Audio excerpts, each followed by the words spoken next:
আবেগ আর বিবেক দুইটা দুই জিনিস। আবেগ জিনিসটা অন্ধের মতো, যা বিবেকের বাইরে ভূমিকা রাখে, আর বিবেক হচ্ছে সেই জিনিস যা পরিস্থিতিকে বিচার বিশ্লেষণ করে। সবসময় আবেগকে নয়, বিবেককে মূল্যায়ন করা উচিত। বিসমিল্লাহির রহমানির রহিম। আসসালামু আলাইকুম। আমি ইয়াসমিন আক্তার, ইয়াসমিন হিয়া ব্লগে জানাচ্ছি সবাইকে স্বাগতম। দেশ ও দেশের বাইরে, কাছে বা দূরে, যে যেখান থেকে আমার ভিডিওটি দেখছেন বা দেখছেন না, আশা করি আলহামদুলিল্লাহ সবাই ভালো আছেন। আমরাও আলহামদুলিল্লাহ অনেক বেশি ভালো আছি। কালকে রাতের বেলায় ছোলার ডাল দিয়ে মাথা রান্না করেছিলাম। বললে হয়তো হাসবেন, কি মাথা দিয়ে যে রান্না করেছি সেটা বলতে পারবো না। এটা কি গরুর মাথা নাকি ছাগলের মাথা আমি একদমই ভুলে গিয়েছি। তবে যার মাথায় হোক না কেন, রান্না করার জিনিস, খাবারের জিনিস তো রান্না করে রেখেছি। সকালবেলা আমি এটাকে আরেকটু জাল করে নিচ্ছি। রাতের বেলা আমি অর্ধেক জাল করে নিয়েছিলাম, পুরোপুরি জাল করে রাখিনি। বাকিটা এখন ভালো করে জাল করে নেব। অন্যদিকে বেগুন ভাজি বসিয়ে দিয়েছি। তো আজকে সকালবেলা বেগুন ভাজিটাও করে নিচ্ছি। বেগুন ভাজিটা কোন খাবারের সাথে ভালো লাগে বলেন তো? খিচুড়ির সাথে খেতে বেশি ভালো লাগে, যার কারণে আজকে খিচুড়িটা রান্না করব। সবার আগে বেগুন ভাজিটাই বসিয়ে দিলাম। বেগুনটা কাটতে গিয়ে দেখলাম যে ভিতরে পোকা আছে, সেজন্য কিন্তু বেগুনগুলো হাসছে, একটা সাইডে মুখ হয়ে গিয়েছে সবগুলার। যাই হোক, এখন আমি এই খিচুড়ির জন্য চাল আর ডাল ধুয়ে নিচ্ছি। খিচুড়ির মধ্যে হচ্ছে মুগ ডাল দিলে বেশি ভালো লাগে, তবে মুগ ডাল শেষ হয়ে গিয়েছে। বাসায় শুধু মসুর ডাল আছে, অন্য অন্য ডালও আছে, তবে অন্য ডাল দিলে ভালো লাগে না আমার কাছে, সেজন্য মসুর ডাল দিয়ে আজকে খিচুড়িটা রান্না করে নিচ্ছি। সকালবেলা কি রান্না করব সে চিন্তা করে ফেলেছি, ব্যবস্থা হয়ে যাচ্ছে। এখন দুপুরে কি রান্না করব, দুপুরে রান্না করার জন্য মাছ বের করে নিচ্ছি। এই তো আমি মাছ নিয়ে নিচ্ছি। মাছটা এখনই যদি রেখে দিই তাহলে বরফটা ছাড়তে অনেকক্ষণ লেগে যাবে, এদিকে সকালে নাস্তাটা হয়ে যাবে, তারপরে আস্তে ধীরে দুপুরে রান্নাটাও বসিয়ে দেব ইনশাল্লাহ। এখন পর্যন্ত যারা আমার ভিডিওটি দেখছেন তাদের কাছে অনুরোধ থাকবে, এই ভিডিওর কোনো কথা বা কাজ যদি আপনাদের কাছে অল্প হলেও ভালো লেগে থাকে তাহলে প্লিজ আমার এই ভিডিওতে একটি লাইক দিয়ে দেবেন। আপনাদের একটি লাইক পরবর্তী একটি ভিডিও বানাতে আমাকে অনেক বেশি উৎসাহিত করবে। এদিকে বেগুনের এক পাশ হয়ে গিয়েছে, এখন আমি বেগুনটা উল্টিয়ে নিচ্ছি। খিচুড়ির সাথে যদি ডিম ভাজি থাকে বা বেগুন ভাজি আর একটু শুকনো মরিচের ভর্তা, তাহলে কিন্তু খিচুড়ির স্বাদটা আরও দ্বিগুণ হয়ে যায়, শুধুমাত্র ভর্তা আর ভাজির জন্য।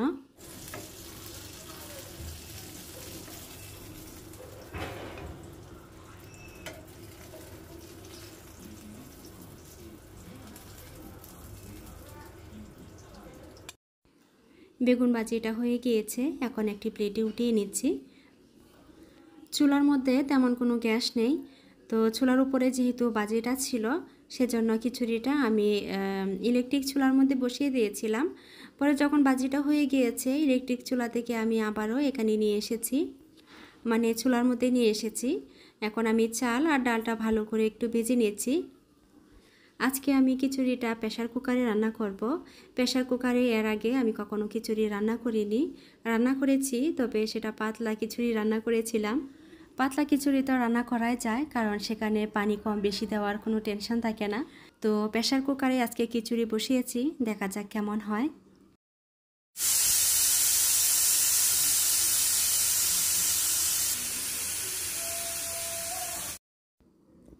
প্রেশার কুকারে প্রথমবারের মতো বোনা খিচুড়ি করলাম, মাশাল্লাহ মোটামুটি হয়েছে। একেবারে যে অনেক বেশি ভালো হয়েছে তা বলবো না, তবে খারাপও যে হয়নি সেটা বলতে পারবো। খিচুড়ির সাথে সালাদ হলেও ভালো হয়, তবে বাসার মধ্যে কোনো শসা ছিল না। ফ্রিজে টমেটো ছিল, একটি টমেটো স্লাইস করে কেটে দিয়ে দিয়েছি, সাথে লেবু কেটে দিলাম। এই তো সব কিছু টেবিলে দিয়ে দিলাম, শুধুমাত্র আচারটা বাকি ছিল, আচারটাও দিয়ে দিলাম। আলহামদুলিল্লাহ, এগুলো দিয়েই আজকে সকালবেলা নাস্তাটা খুব সুন্দর হয়ে গিয়েছে। আজকে বয়সটা এক এক সময় এক এক রকম শোনা যেতে পারে, কারণ এক এক সময় এক এক জায়গায় বসে আমি বয়সটা দিয়েছি। তার পিছনে আসলে অনেক ধরনের কারণ আছে, তার মধ্যে এক নাম্বার কারণ হচ্ছে অনেক বেশি শব্দ, এখনও মোটামুটি শব্দ হচ্ছে, তার ভিতরে বয়সটা দিচ্ছি। আজকে সকাল থেকে অনেকবার বসেছি বয়সটা দেওয়ার জন্য, তবে কোনোভাবেই দিতে পারছি না। একবার হয়তো আমার মেয়ে এসে বিরক্ত করছে, আর নয়তো এরকম আওয়াজ আছেই। তো এরকম আওয়াজের ভিতরে ভয়েস দিলে কিন্তু শুনতে ভালো লাগে না। এখন আবার দেখুন কোনো শব্দ নেই, নিস্তব্ধ। তো এরকমভাবেই আজকে ভয়েসটা দিয়েছি। কোনো সময় অনেক বেশি শব্দ, আবার কোনো সময় নীরব নিস্তব্ধ, শুধু আমার কণ্ঠটাই শোনা যাচ্ছে। জানি না এসবের ভিতরে কে কে আমার ভিডিওটা দেখছেন। তো যারা যারা ভিডিওটা দেখছেন তাদেরকে জানাচ্ছি অসংখ্য অসংখ্য ধন্যবাদ। সকালের খাওয়া দাওয়া শেষ করে এখন আবারও চলে এসেছে রান্না করে দুপুরের আয়োজন করতে। দুপুরের জন্য ডাঁটা দিয়ে বড় মাছ রান্না করেছি, সাথে আলু ছিল। তরকারির মধ্যে ঝোল রেখেছি, অনেক দিন ধরে এভাবে খাওয়া হয় না। আজকে দুপুরের জন্য তেমন কিছু রান্না করব না, মাছ রান্না করেছি, তার সাথে ডাল রান্না করব। ডাল কিন্তু অলরেডি মোটামুটি হয়ে গিয়েছে। আজকে আম দিয়ে ডাল রান্না করব, তো ডালের মধ্যে কিন্তু আম দিয়ে দিয়েছি। এখন চলে এসেছি ছাদে। ছাদ থেকে পোলাও পাতা নিয়ে ডালের মধ্যে দিব। ছাদে এসে দেখি ছাদে এত পরিমাণে রোদ, কি বলবো, তাকানো যাচ্ছে না, এরকম একটা অবস্থা। পোলাও পাতার গাছটা মাশাআল্লাহ খুব সুন্দর গ্রো করেছে। এখান থেকে আমি 2টি পাতা নিয়েছি, একটি পাতা ছিঁড়ে ডালের মধ্যে দিয়ে দিব, আরেকটি রেখে দিব। যখন গিয়েছি আকাশটা দেখতে অনেক বেশি সুন্দর ছিল। প্রথম যে অংশটা দেখতে পেয়েছেন সেটা কিন্তু আমি দেখে দেখে ভিডিও করেছি, আর এখন যে অংশটা দেখতে পাচ্ছেন এই অংশটা আমি দেখে ভিডিও করতে পারিনি, না দেখেই নিচের দিকে তাকিয়ে ভিডিও করেছি। রোদের এত আঁচ ছিল আমি তাকাতে পারিনি। আকাশটা দেখে মনে হচ্ছিল অনেকগুলো তুলা আকাশে ভেসে যাচ্ছে, খুব সুন্দর লাগছিল। এই তো এদিকে ডালও হয়ে গিয়েছে। বাসায় এসে আমি একটা পাতা ডালের মধ্যে দিয়েছি, কিছুক্ষণ রেখে আমি বাগার দিয়ে দিয়েছিলাম। এগুলোই ছিল দুপুরের খাবার।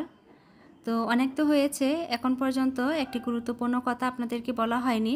এখন পর্যন্ত কারা কারা আমার ভিডিওতে আছেন আমি তো জানি না, তবে যারা যারা আমার ভিডিওতে আছেন, আমাকে ভালোবেসে আমার পাশে যদি থাকতে চান, আমার এই ছোট্ট পরিবারের সদস্য হতে চান, তাহলে প্লিজ আমার চ্যানেলটিকে সাবস্ক্রাইব করে নেবেন। পাশে থাকা অল অপশনটা অবশ্যই অন করে নেবেন। এতে করে পরবর্তীতে আমি যদি কোনো ভিডিও আপলোড করি তার নোটিফিকেশান আপনার কাছে পৌঁছে যাবে, আর আপনি চাইলে সময় সুযোগ মতো আমার ভিডিওগুলো দেখে নিতে পারবেন। আর এই কাজগুলো যারা অলরেডি করে ফেলেছেন তাদেরকে জানাচ্ছি অসংখ্য অসংখ্য ধন্যবাদ। এখন একদম বিকালবেলা চলে এসেছি বিকালে নাস্তার আয়োজন করতে। বিকালবেলা আজকে ফ্রেঞ্চ ফ্রাই করব, যার জন্য 3টি আলু একটি পিলারের সাহায্যে আমি ছিলে নিয়েছি। ছিলে ফ্রেঞ্চ ফ্রাই করার যে আকারটা সেরকম স্লাইস করে আমি কেটে নিয়েছি। চুলার উপরে পানি বসিয়ে আমি আলু কাটাকাটির কাজটা করেছি। পানি কিন্তু মোটামুটি গরম, তার মধ্যে আলুগুলো দিয়ে দিলাম। আলুটার মধ্যে আমি অল্প পরিমাণ লবণও দিয়ে দিয়েছি। আলুগুলো যখন মোটামুটি সিদ্ধ হয়েছে, পুরোপুরি সিদ্ধ হয়নি, সে অবস্থায় আমি নামিয়ে নিয়েছি। ফ্রেঞ্চ ফ্রাই বাচ্চারা অনেক বেশি পছন্দ করে, বড়রাও যে পছন্দ করে না এরকম না। আমার বাসায় তো আমার হাজব্যান্ডও এটা অনেক বেশি পছন্দ করে, আমার কাছেও কিন্তু অনেক বেশি ভালো লাগে। তো আলুগুলো সিদ্ধ হওয়ার পরে অনেক বেশি ভালো লাগছিল, দেখতে অনেক বেশি সুন্দর লাগছিল। তো সুন্দর আলুগুলো এখন আমি ভাজবো। ভাজার জন্য একটি প্যানে প্রথমে আমি তেল দিয়ে দিয়েছি। এদিকে গরম হতে থাক, অন্যদিকে আলুগুলোর মধ্যে কিছু জিনিস মিশাতে হবে, যেগুলো না মিশালে আসলে ফ্রেঞ্চ ফ্রাইটা ভালো লাগবে না। আলুগুলোর মধ্যে অল্প পরিমাণ বেকিং পাউডার দিয়েছি, তার মধ্যে আমি এখানে মিক্স হার্বসটা দিয়েছি। এটা দিলে অনেক বেশি ভালো লাগে, না দিলেও হয়, তবে দেওয়ার পরে এটা টেস্ট আমার কাছে ভালো লেগেছে। অনেক অল্প পরিমাণ দিয়েছি, হয়তো 1 চিমটির মতো হবে। তারপর এখানে হলুদের গুঁড়া আর মরিচের গুঁড়া দিয়েছি, এগুলো কিন্তু অল্প অল্প করে দিয়েছি, দেখে হয়তো বোঝা যাচ্ছে। অল্প পরিমাণ ধনিয়া গুঁড়াও দিয়েছি, লবণও দিয়েছিলাম। সব কিছু দিয়ে আলতো হাতে আমি আলুগুলো মাখিয়ে নিচ্ছি, যেন সবগুলো আলুর শরীরে এই জিনিসগুলো লেগে থাকে। এদিকে তেলটাও কিন্তু অল্প অল্প গরম হয়ে গিয়েছে। যখন অল্প অল্প গরম হয়ে গিয়েছে তখন আমি ফ্রেঞ্চ ফ্রাইগুলো তেলের মধ্যে দিয়ে দিচ্ছি।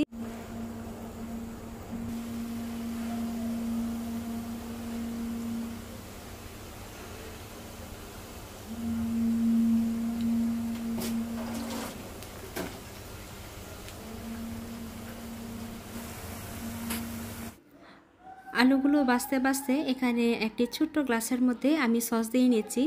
এই ছোট্ট গ্লাসের মধ্যে জুনাইনা সস খেতে চাচ্ছিল 2 দিন ধরে, তো আমি বললাম যে বিকালবেলা দিব। তো এখন বিকালবেলা ফ্রেঞ্চ ফ্রাই করে নিচ্ছি, তার সাথে ছোট্ট এই গ্লাসটার মধ্যে সস ঢেলে দিচ্ছি। জুনাইনা দেখে অনেক বেশি খুশি হবে।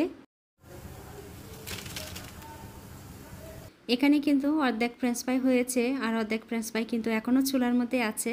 তার আগেই অল্প ভিডিও করে নিলাম। এদিকে আমার সাহেব ফুচকা নিয়ে এসেছে, ফুচকার মধ্যে আমি টকের পানিটা দিয়ে দিচ্ছি। এই হচ্ছে বিকালের নাস্তা, আলহামদুলিল্লাহ। তো আজকে শুধু রান্না বান্না খাওয়া দাওয়া এগুলো আপনাদের সাথে শেয়ার করেছি, জানি না কেমন লেগেছে। আমার কথা বা কাজে যদি কোনো ভুল ত্রুটি হয়ে থাকে তাহলে সেটা সবাই ক্ষমা সুন্দর দৃষ্টিতে দেখবেন। একটি কাচের জারের মধ্যে বেকিং পাউডারটা আমি ঢেলে নিচ্ছি। এতদিন প্যাকেটেই ছিল, তো প্যাকেটে তাকিয়ে তাকিয়েও নষ্ট হয়ে যাবে, সেজন্য ভাবলাম যে একটি কাচের বয়মে উঠিয়ে রাখি, এতে করে অনেক দিন ভালো থাকবে।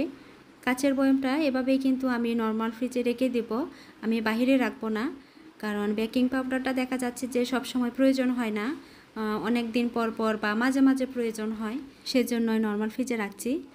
তো শেষ পর্যায়ে চলে এসেছি। সবাই ভালো থাকবেন, সুস্থ থাকবেন, নিরাপদে থাকবেন। আল্লাহ হাফিজ, আসসালামু আলাইকুম।